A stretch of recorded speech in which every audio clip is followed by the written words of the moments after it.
ninachokifikiria katika akili yangu ni tofauti na nilichokutana nacho katika mahusiano yale. Naelewa bwana.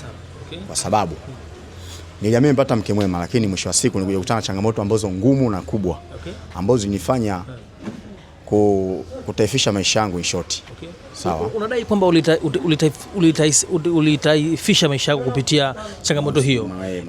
Na kabla ya hapo, twende taratibu. Unasema ulimpata mtu ambaye unadai kwamba ni mke mwema. Ulitumia vigezo gani kuthibitisha kwamba ni mke mwema? Kwa sababu nimekuta ni mwanamke ambaye amekamilika, lakini hana maswala haya. Sijui yani kushindana na dunia leo. Yule kwamba ni bana, nimeona mtoko huu vazi nalitaka. Nimeona mtindo huu wa nywele nautaka. Nimeona sijui mtindo huu kucha nautaka. Hakuwa mwanamke wa namna hiyo. Kwa hiyo nikaamini moja kwa moja huyu anafaa kwamba katika maisha yangu. Lakini sasa baada ya kuchukua na kuweka ndani au kuingia, baada ya kuingia kwenye mahusiano hayo, yeye kanipelekea mpaka kuishi naye kutokana na nini, na maonekano yake, kutokana na mazingira yake nilokuta nayo, tuseme maadili. Lakini baadaye nilikuja kujuta kwa sababu alikuja kujiunga na vikundi vya ajabu ajabu, urafiki ambao sio mwema, na kuingia kwenye vikundi na vishawishi vya kuanza kufanya mambo ya kijinga. Kwa sababu picha linaanza shughuli kidogo, mume wangu, rafiki yangu mtoto wake anatoka 40, panatakiwa mchango labda shilingi 20,000. Naambia bwana, hasa mtu tu anatoka 40, nikupe shilingi 20,000 kweli mchango 20,000 kweli mtoto anatoka tu 40? Sasa hiyo bwana aliwezekani? Waliwezekani. Unaenda kazini, ukirudi katoa muda feni kauza, aenda kwenye shughuli. Picha linaanza anauza feni, pesa anapeleka kwenye shughuli. Kwa sababu tumwambia bwana, swala hilo haliwezekani, siwezi kutoa langu mimi mfukoni kwenda kutoa kwenye shughuli eti rafiki yako anamtoa mtoto wake nje 40. Swala hilo haliwezekani. Wewe ulikuwa unaruhusu atoe feni au ilikuwaje? Si kutoa mimi fursa hiyo, kwa sababu nishamwambia hela hiyo mimi sina na siwezi kufanya kutoa hela kama kwa sababu ya ujinga kama huo. Yeye mimi nikitoka kwenye shughuli zangu, yeye nyuma anafanya vitu kama hivyo. Umenielewa? Mara ya kwanza nikamvumilia, sema ni mwanamke, ngoja niachane naye. Mara ya mwisho anakuja kuniambia, bwana kuna shughuli rafiki yangu hivi naomba mchango. Mimi mchango story. Alafu mbona mambo hayo mimi nilikuwa siyajui, ni account na kama nesi yeye kuona mambo kama haya. Bwana, haya makundi unafuata nao sasa hivi sio. Akaniambia hamna, lazima tuishi na watu vizuri, uwe na ukaribu na watu, kwa sababu leo la kwake kesho la kwangu mimi. Nikamwambia ni sawa, lakini sasa unajikuna mkono unapofika sehemu ambayo mkono ufiki unapaacha kama palivyo. Akasema haiwezekani bwana. Kwa hiyo nasemaje? Nipe hela sare, nipe hela mchango, pia nataka hela kwenda kufanya makeup. Nikamwambia yule mimi story. Hapo kwa haraka haraka ukadiria ilikuwa kama shilingi ngapi hivi? Si hela nyingi, lakini kwa wakati huo maana ilikuwa mwaka 2012, sio hela nyingi, lakini kwa wakati huo ni hela nyingi. Ilikuwa kama shilingi 50,000. 50,000, yani yeye kama yeye masuala ya mavazi na nini ushelewa. Hapo mchango mbali. Nikaona mimi siwezi kutoa, kwa sababu kwanza ni mtu ambaye sijawahi kumuona katika mambo kama leo imekuwaje. Ikanibidi mimi kuhama mtaani naoishi kwa sababu yule mtu. Lakini kuhama haikuwa dawa, kwa sababu tayari alishaunga ule rafiki. Walikuwa anatoka kule anamfuata huku. Narudi kazini unakuta wako shazi ndani. Ukiuliza tunaangalia tunaangalia movie. Kiingia ndani unaingia ndani unataka kubadilisha nguo, unashindwa na kubadilisha nguo, eti mwanamke yuko ndani na marafiki zake. Muona mpaka anamwambia, sasa mwanangu, haya ni maisha gani? Marafiki zangu siwezi kuwatenga na nini. Unatoka ambia jamani, sasa hizi muda kupika au nendeni tuonane basi kesho. Sawa. Siku ya mwisho nakuja nakuta kabandika kope. Siku ya mwisho napoka kabandika kope. Nikamwambia sikiliza. Umebandika kope? Hatumalizi hata miezi 3 tunaachana. Ukampa tahadhari hiyo? Nikampa tahadhari hiyo. Lakini hakutaka kusikia wala kunielewa. Nimeanza na mahusiano mpaka tumefikia tulipofikia. Sikuwahi kumuona atumia lotion yote yenye kemikali, yani kumbadilisha ngozi, yani kujichubua. Lakini akaanza kutumia hivyo vitu, nikajua kabisa hapa safari inaelekea wapi? Ukingoni. Ushaelewa? Kweli picha inaanza, akaja akaniambia bwana, mimi naenda kwa mama kumsalimia, naenda kwa mama kumsalimia. Leo kesho narudi. Leo kesho sawa. Siku ya kwanza, ya pili, ya tatu, ya 4 wiki. Bwana wewe vipi? Niko kwa mama. Shida nini? Nauli, unatuma nauli, rudi basi. Narudi sawa. Kimya. Rudi basi, narudi. Kabla kuendelea nataka kujua kwamba mwanamke alikuwa ni kabila gani? Ni mtu wapi? Mwanamke alikuwa Mzalamu. Mtu wa Dar es Salaam. Mambo ya Dar es Salaam. Okay? Mwanamke ni Mbongo. Alafu mimi mbaya zaidi nimetoka Mbwinde huko Tanga huko. Umeona? Mbwinde. Tanga vijijini. Mkutano wote mashallah sio? Pwani, lakini yule mwenzangu amezidi ujanja kwa sababu kazaliwa Dar es Salaam. Okay. Umeona? Ndio tushindana mimi na yule mwanamke.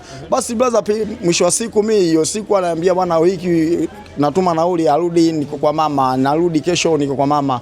Mimi siamini brother, siku yake mimi nikatoka pale nyumbani. Nikataka kumfuatia mpaka kule, akikasema hapana, saizi ni mapema. Nikakaa, ilipofika saa 6 usiku mimi nikaingia ndani kwangu, nikachukua baibui la kwake mwenyewe. Baibui. Nikachukua na mekabu ya kwake mwenyewe. Nikachukua na handbag. Nikaweka begani. Nataka nikajua kinachoendelea kule ni kitu gani. Nikatoka mguu mpaka stand chukua pikipiki mpaka kufika kule. Ilikuwa kama nimetoka kwa saa 6, fika kule kama saa 7 kasoro, maana sio mbali, ni hapo ile Pwani Bagamoyo. Kufika kule napiga hesabu sasa naingiaje ili niweze kujua kinachoendelea nyumba ile. Mbaya zaidi na katika nashuka tu kwenye pikipiki, pembeni yake kuna grocery mpya ilifunguliwa. Nasikia sauti yake mtu anazungumza. Si wife. Nikasema hapana, ngoja nisikilizie bwana. Nimekaa nimesikilizia, baadaye kuna mshikaji anamwambia, yule mwanamke wangu mimi anamwambia mshikaji sindikize nyumbani.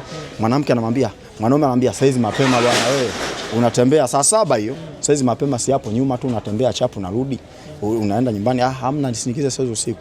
Kweli bwana, akatoka pale kamshika mkono mwanamke wangu, anasindikizana afika mbele hapo, amesimama tena. Tunajua katika harakati za kuagana mtu na wala wake, ushaelewa, wanagana. Mimi naona hivi uso kwa uso, siwezi amini mwanangu, nilisi kama kuna kitu kimetoka tumboni kikaja mpaka muone, afu kagome hapo kimeshindwa kutoka. Mimi nikaibuka pale kufika pale nikamwambia jamani, mwenye mke nimefika. Yule jamaa atakimbia, akamwambia usikimbie, sisi wanaume. Yule mama kujua au fulani kashafika, mwanamke abidi akimbie. Mwanamke ukimbia, akamwambia kimbia unavyokimbia na najua nakupatia wapi. Sawa. Mimi nikambana yule mwamba, nikamwambia mwanangu, mimi sina swali lolote la kuuliza. Chagua mambo haya. Sawa? Au ni basi. Baada hapo jamaa akaniambia bwana, sio demu wangu, demu rafiki yangu, jamaa wangu anafanya kazi huko. Kaambia baridi haina shida. Umeona nyumba ile pale, ile jamaa anajitetea. Umeona nyumba ile pale, ile mkakao shalipo wa chumba mle na jamaa. Lengo aje nyumbani kwako huko, afanye sababu yoyote ile, atafute sababu yoyote mgombane tu ile, abebe kichukua chake aje ishi na mshikaji. Umeona bwana? Nikamwambia kumbe ndio lengo lake, basi poa, haina shida. Wewe ni rafiki tu, wewe ni rafiki tu, ndio ngambia basi wewe utakuwa shahidi yangu hata kesho. Mimi nikatoka pale nikamkimbiza yule mwanamke, kumkamata ngambiaje, kwa nini unafanya vitu kama hivi? Umeniaga unakuja kwa mbona unafanya vitu kama hivi?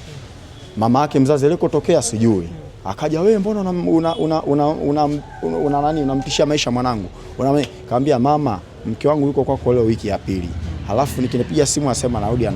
Narudi nishatuma mara ngapi aje nyumbani. Sasa mimi nimemfuata nakuta hali kama haya, akasema wewe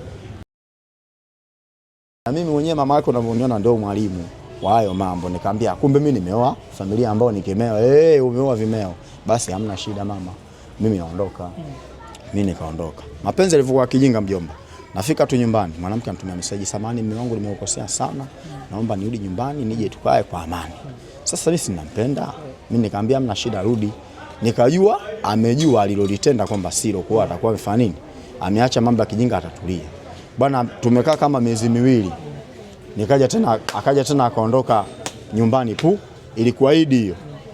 Bwana, sikukuu leo tunatoka hivi na hivi, sawa. Mimi nimeingia kwenye harakati zangu, narudi nyumbani saa 10 hiyo tutoke, wife hayupo. Kuuliza ambiwa akaenda sijui mchango wa hela huko. Umeona? Huko mchango hela ni wapi? Naambiwa kisiwani Mbweni pale, baharini pale kuna sehemu haingii maji, katikati ya bahari haingii maji, hapo ndio walipoenda. Mimi kupiga ruti huku na huku mwanangu, Idi mosi imepita, Idi pili, Idi tatu, Idi nne. Na kuja kumbana rafiki yake kutoka naye, akaniambiaje?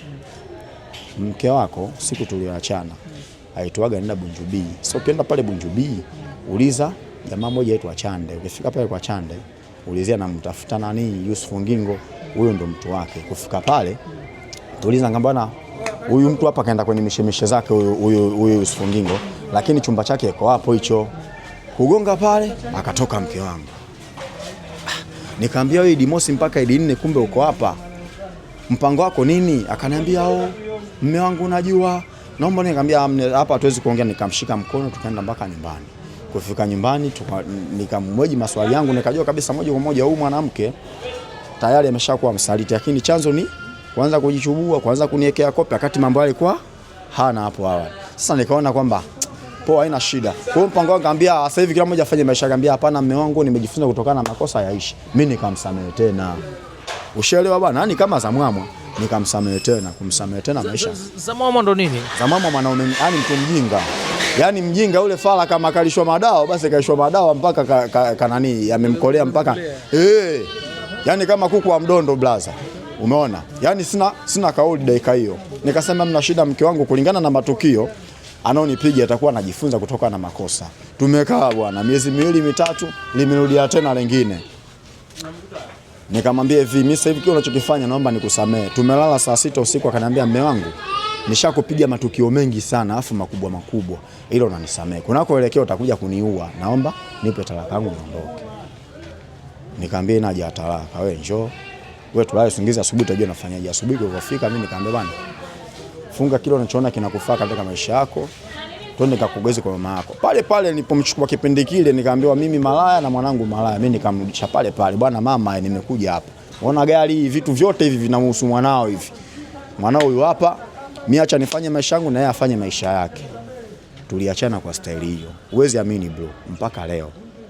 Yaani hata nikimkuta yuko hapo na mshikaji, mimi siwezi kuumia kwa sababu ule moyo wangu ushashindiliwa, yani matukio magumu, yani ya kwamba yani nimeshiba yale matukio, kwa hata nikimkuta hapo yani siumiwa yani. Na hali ya mwanamke ikoje mpaka sasa hivi? Yana maisha yake, kwa sababu kweli baada ya miezi kama 6 akaanza kujirudi kwangu. Mume wangu, mimi nimefanya kweli kosa, naomba kifanye yaishi. Ngambia hapana, mimi umeongea mwenyewe kwamba naomba tuachane. Kwa matapishi ni kinyaga kama lishe mavoko. Kwa hiyo mimi nimesema basi. Ulisema basi na mimi sikukupinga, kwa sababu wewe mwenyewe umesema basi na mimi nasema basi. Tuachane, lakini sikufichi bro, mapenzi yana nguvu. Mpaka hata juzi alipigia simu mume wangu, mimi nimekukumbuka sana, naomba tuonane. Kweli mimi nikaenda nikaonana na yule mwanamke, lakini mbaya yani niko kama Zamwamwa narudia tena. Okay, sawa. Zamwamwa imetawala sana kwenye kichwa chako. Zamwamwa mwanaume mjinga yani. Sawa. Kwa mlizana watoto au ilikuwaje? Mmoja. Mtoto mmoja. Kwa sasa hivi ameolewa tena au? Aliolewa baada ya miezi kadhaa akaachika. Akaja akapata mshikaji na akaishi naye naye akaachana. Kwa hiyo ndio hivyo. Naona yale magumu yake bado yanaendelea, na ni kwa sababu mimi aliondoka kwangu akiwa ameniachia maumivu makubwa. Na mimi nilimwambia kwamba ona, hata kama naachana leo, unajua kabisa unakoenda Mungu unakoenda huko. Hakuna mwanaume atakayevumilia matatizo yako, amda ubadilike sana. Kwa sababu matatizo yako ni makubwa. Ile mwenyewe nilikuwa navumilia kwa sababu najua tulikotokea ni wapi. Tulitokea wapi, ndio maana navumilia, lakini hakuna atakayevumilia. Katika yote ambayo umeeleza, nataka uniambie njia ambayo ulitumia kusolve matatizo yako. Yaani ili sasa unajua uko katika kuwaza na nini, ulitumia mbinu gani kucontrol hii? Kwa kweli mimi niliumia sana wakati ndo namfuatilia yule mwanamke. Ila wakati wa kuachana naye sikuumia kwa sababu nishapigwa tukio la kwanza kubwa, nishapigwa tukio la pili, tukio la tatu. Kwa hiyo yale matukio yalinitengenezea mimi ujasiri katika moyo wangu. Kwa wakati tunaachana sikuumia hata kidogo, ila nilikuwa najua kwamba anakoenda ataumia yeye na sio mimi, kwa sababu mimi tayari nimeshachukulia poa. Yaani nimeshachukulia poa hili, nimekubaliana nalo. Ila yeye tunaachana kwake yeye ni haraka kwa sababu hajapanga wala hajafikiria. Kwa hiyo na mimi maumivu yatabaki kwake yeye. Ulishirikisha baadhi ya watu labda mjadiliane wakupe ushauri? Dada, so siri, mimi sikumshirikisha mtu wote.